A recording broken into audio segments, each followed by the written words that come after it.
नमस्ते, तपाईलाई स्वागत छ यो मेरो भिडियोमा। र अहिले चाहिँ म एउटा डिस्केपर भाइरस रोगको चाहिँ उपचार गर्नु जाँदैछु। यो डिस्केपर भाइरस रोग भनेको चाहिँ प्रायः जसो कुकुरलाई डगहरूलाई भेट्छ र डिस्केपर भाइरस लागिसकेको डगको चाहिँ 100% मात्र हुन्छ बाँच्ने उसको सम्भावना चाहिँ। अन्त चाहिँ प्रायः सबै कुकुरहरू मरेर नै जान्छ। र चाहिँ म लगभग 2-3 दिन भयो होला त्यो डगलाई त्यो रोगले भेटेको। त्यो डगको चाहिँ म उपचार गर्न चाहँदैछु होइन। हेरौँ कस्तो हुँदो रहेछ, कस्तो रहेछ अवस्था। ल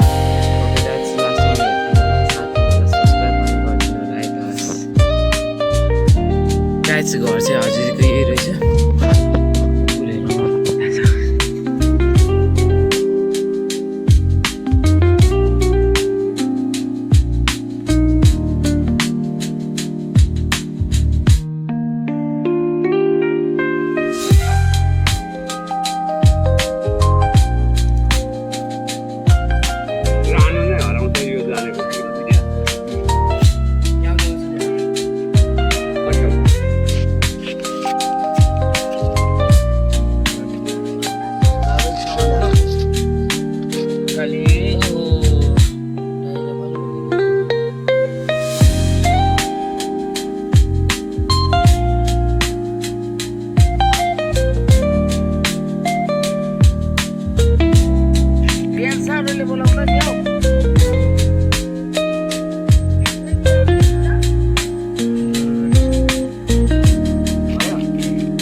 गाइस होइन, मैले चाहिँ अहिले एउटा डिस्केपर भाइरसको पनि भ्याक्सिनेसन हालिदिइराखेर आएँ होइन। अब त्यो डिस्केपर अब रोग कस्तो हो भनेदेखि त्यो भनेको चाहिँ डिस्केपर भाइरस रोग भनेको चाहिँ हतापता त्यो रोग लागिसके पछाडि कुकुर बाँच्ने सम्भावना चाहिँ हुँदैन। तैपनि रोकथामको लागि चाहिँ हल्का हान्ने हो होइन।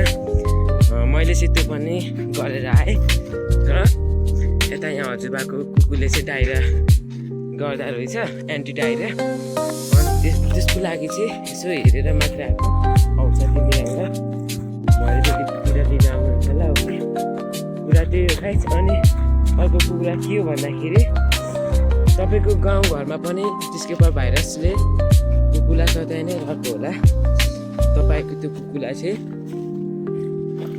कस्तो भने घुलमिल हिँड्नु नदिनु कुकुर एक अर्कामा रोग लागेको कुकुरहरू छ भने घुलमिल हुन नदिनुहोस् त्यही हो र तपाईँको कुकुरलाई डिस्केपर भाइरसले भेटिहाल्यो भने तपाईँको कुकुरको उपचार हुँदैन भनेर सम्झिनुहोस् कुरा चाहिँ त्यही हो होइन कि त्योभन्दा अगाडि नै भ्याक्सिनेसन लगाएको हुनुपर्छ त्यही हो ओके गाइस होइन